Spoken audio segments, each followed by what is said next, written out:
అందరికీ నమస్కారం. నేను ఆదిత్య. వైఎస్ జగన్మోహన్ రెడ్డి అధికారం కోల్పోయిన తర్వాత కనీసం ప్రతిపక్ష హోదాను కూడా సంపాదించుకోలేని పరిస్థితులు మనం చూసాం.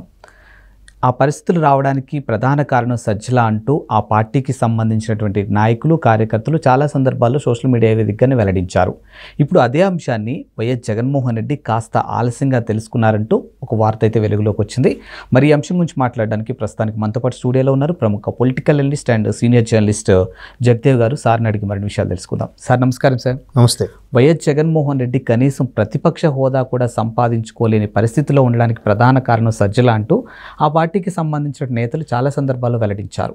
ఇప్పుడు ఆ అంశాన్ని జగన్మోహన్ రెడ్డి కాస్త ఆలస్యంగా తెలుసుకున్నట్టు, సజ్జల సలహాలకు చెక్ పెట్టినట్టు ఒక వార్త అయితే వినిపిస్తుంది. మరి ఇందులో ఎంతవరకు వాస్తవం ఉంది? నిజంగా చెక్ పెట్టేలాగుంటే కొంత మంచి పరిణామం అనుకోవచ్చు.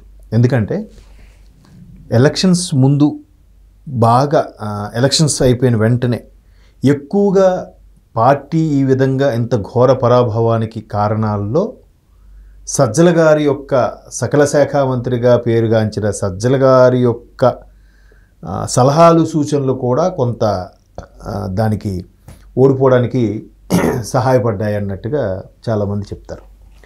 దానికి స్వయంగా జగన్మోహన్ రెడ్డి గారి యొక్క వైసీపీ ఎమ్మెల్యేలే కొంతమంది ఓపెన్ అయ్యి చెప్పారు. దాంట్లో ఫస్ట్ అంశం మీద బయటకు వచ్చింది మన జక్కంపూడి రాజా గారు, రాజానగరం ఎమ్మెల్యే గారు, మాజీ ఎమ్మెల్యే గారు.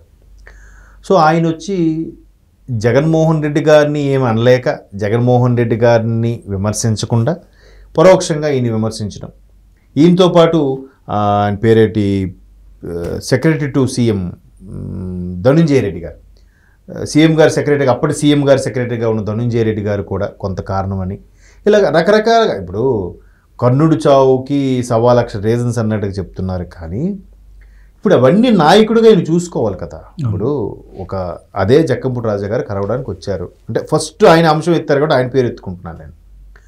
వచ్చినప్పుడు ఈయన లేదు సార్ బిజీగా ఉన్నారు, నెక్స్ట్ వీక్ రామ్మా, లేదంటే పలానా రోజు రామ్మా, లేదంటే పిఏకి ఎవరికి పిలిచి బాబు సార్ షెడ్యూల్ ఏముంది, ఏ రోజు ఎక్కడ ఉంది, ఏ రోజు ఏ ప్రోగ్రామ్, ఆయన అయ్యగారు అక్కడ బయటికి వెళ్తే కదా. ఇప్పుడు బయటికి వెళ్తే బిజీ ఉన్నారు కలవడం అనుకోవడం, అక్కడే తాడేపల్లి ప్యాలెస్లో అక్కడే ఆయన ఇంటి పక్కన ఒక ఛాంబర్లోనే మీటింగ్ పెట్టుకుంటాడు కదా. చెప్పడానికి ఏముంది, సార్ మధ్యలో టీ బ్రేక్లో ఖాళీ ఉందా, జస్ట్ కలిసి వెళ్ళిపోతాడు ఈయన, లేదా స్నాక్స్ బ్రేక్లో ఖాళీ ఉందా, లేదా మధ్యలో ఒక రిలాక్స్ 10 minutes ఒక హాఫ్ అన్ అవర్ వాష్రూమ్కి వెళ్ళి రిలాక్స్ అవుతారా, ఇట్లాంటి రీజన్స్లో చెప్పి ఎక్కడో అడ్జస్ట్ చేయాలి కదా. పోనీ ఈయనైనా సీసీ కెమెరాలో చూసి ఎవరెవరు వచ్చారు ఇవాళ, మ్యాక్సిమం అందరూ అపాయింట్మెంట్స్ అయిపోయా, అందరూ కలిసామా, ఇంకేమైనా పెండింగ్ ఉందా, మన వాళ్ళు ఎవరైనా వచ్చి వెనక్కి వెళ్ళిపోయారా, డిసప్పాయింట్ అయ్యారా అని అడిగే ప్రసక్తే లేదా. చేయలేదు ఈయన కూడా. ఎందుకంటే వీళ్ళు ఒక ట్రాన్స్లోకి వెళ్ళిపోయారు. మన పథకాలతో నెక్స్ట్ 30 ఏళ్ళు మనమే ముఖ్యమంత్రి, మన గవర్నమెంట్ లీడ్ చేస్తుంది, మనకి తిరుగు లేదు, ఈవెన్ జాతకం ప్రకారం కూడా మనకే స్టార్ ఉంది, ఇలాగ రకరకాలుగా చూసారు. సార్ మీరు సూపర్ సార్, ఆడ నలిగిపోయిన షర్ట్ వేసిన సార్, ఏంటి సార్ షర్టు బ్లేజర్ లాగా ఉంది, ఇట్లాంటి భజన పార్టీ ఎక్కువైపోయాయి. సో అంటే ఒకటి లబ్ధి పొందామని భజన చేస్తారు, రెండోది అమ్మ వీడితో మనకి ఎందుకు మళ్ళీ బాగాలేదంటే మనల్ని ఏం తిడతాడో చెప్పుకొని పొగడ్తలు చెప్పేసి వెళ్ళిపోతారు. ఆ పొగడ్తకు అలవాటు అయిపోయాడు, అది ఇక్కడికి ఎక్కేసిందా ఇంకెవడేం చెప్పినా నాకన్నా తోపు లేడు, నాకన్నా లీడర్ లేడు, నాకన్నా మించినోడు లేడు అనే ఫీలింగ్లోకి వెళ్ళిపోతారు.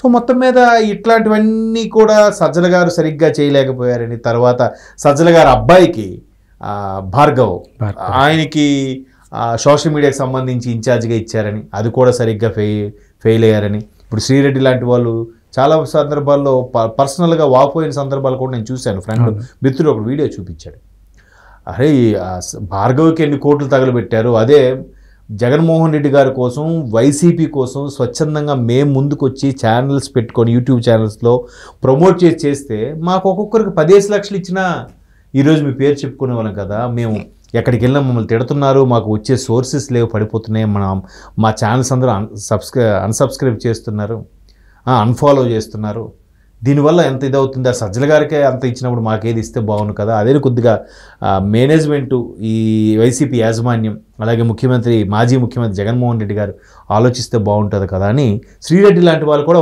వాళ్ళ ఆవేదన వ్యక్తం చేశారు. నిజమే కదా, ఆవిడకేం పట్టింది, వీళ్ళందరి కోసం సపోర్ట్ చేయాల్సిన అవసరమే ఉంది, ఎవరో ఒకరు ఆదుకుంటారు చూస్తారనే కదా. మరి ఆవిడ పట్టకొట్టేలాగా ఉంటే మరి ఆవిడ ఎలా వీడియోస్ చేస్తుంది, ఎగ్బిడ్ అవుతుంది. సో ఇట్లా ఇన్ని చేసిన ఇప్పుడు సకల శాఖ మంత్రి అని ఎలా పేరు వచ్చిందండి సజ్జల గారికి?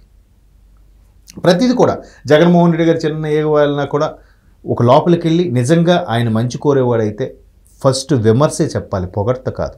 అయ్యా మీ గురించి ఇలా అనుకుంటున్నారు, మీరు ఇలా ఉంటే రేపొద్దున ఇలా ఉంటే బాగుంటుంది, ఇలా చేద్దాం అనేవాడు.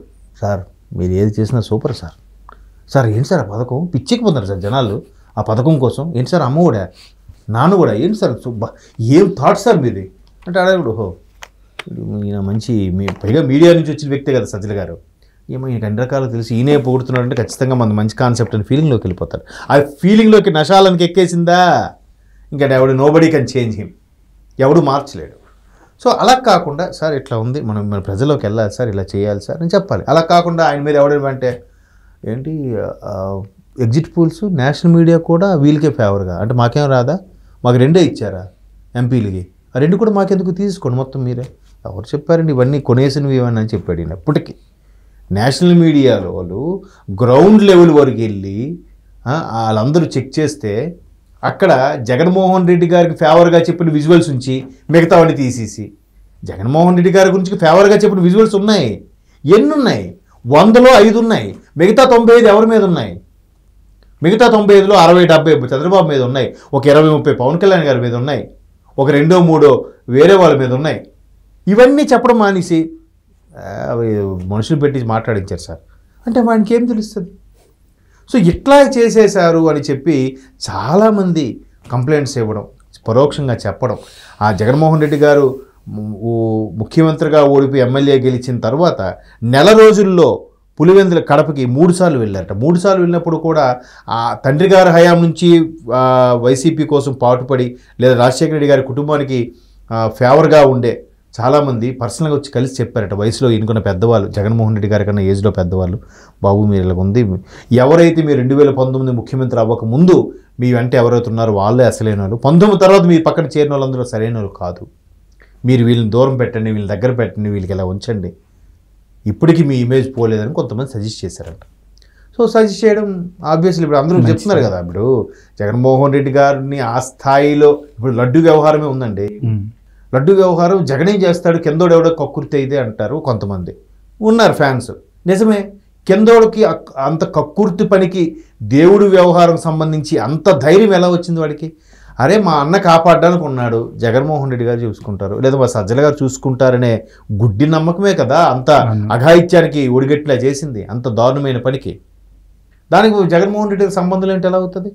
మీ లీడర్షిప్ క్వాలిటీస్ చూసే, మీ ప్రభుత్వ పరిపాలన చూసే వాళ్ళు అంతగా తెగించారు, వాళ్ళు అపచారం చేశారు, క్షమించరా అని నేరం చేశారు. మరి దీనికి ఎవరు బాధ్యులు అంటే ఏం చెప్తారు? యథా రాజా తథా ప్రజ. సో ఇప్పుడు ఇవన్నీ తెలుసుకుంటున్న కొద్దీ లేదు ఇంకా ప్రజల్లో ఉంటాను, ప్రతిసారి మీటింగ్ పెట్టి ఎంపీటీసీలు మీరు రండి, జడ్పీటీసీలు మీరు రండి, సర్పంచులు మీరు రండి, మాజీ ఎమ్మెల్యేలు రండి అంటే ఇప్పుడు ఎవరు వెళ్తారు? అరే అప్పుడు మీ నెత్తి నోరు కొట్టుకుని కలుద్దామని అంటే నువ్వు పెద్ద బిల్డప్ ఇచ్చి కలవలేదురా నాయన, ఇప్పుడు నువ్వు కలవాలంటే ఈ పక్క చూపులు చూస్తున్నారు. ఏ పార్టీలోకి వెళ్దామా? బాలినేని లాంటి వారు జనసేనలోకి వెళ్ళిపోయారుగా, దగ్గర బంధువు, వరుసకి మామయ్య ఏదో అవుతారు, మరి అటువంటి వ్యక్తి వెళ్ళిపోతే ఇంకెవరుంటారు? ఉంచుకోండి. ఇప్పుడు ఈ సజ్జల లాంటి వాళ్ళ దగ్గర చేస్తే ఇంకే ఒకరో ఇద్దరు మిగులుతారు అనే సంకేతాలు బాగా వెళ్ళాయి. మేబీ అందుకు ఈయన బాబు మీరు కొంచెం ఆగండి, జాగ్రత్తగా నేనే చూసుకుంటాను అన్నట్టుగా జగన్మోహన్ రెడ్డి గారు రంగంలో దిగారు. మంచిదే, ఇప్పుడు పార్టీని కాపాడుకునే ప్రయత్నం నెక్స్ట్ 5 ఏళ్ళలో ఉంటుందా ఉండదా అన్న మనుగడ కోసం ఆలోచిస్తున్న నేపథ్యంలో ఆయన డెసిషన్ తీసుకుని మరలా ప్రజల్లోకి వచ్చి స్వచ్ఛందంగా మాట్లాడితే అన్నీ బాగుంటాయి, సర్దుకుంటాయి. తెలుసుకోవాలి, తప్పుని తెలుసుకోవాలి తప్ప మనకు తిరుగులేదు అని కవర్ చేసుకుంటే మాత్రం ఎప్పటికీ సెట్ అవ్వలేరు. అది. Thank you sir. Thank you.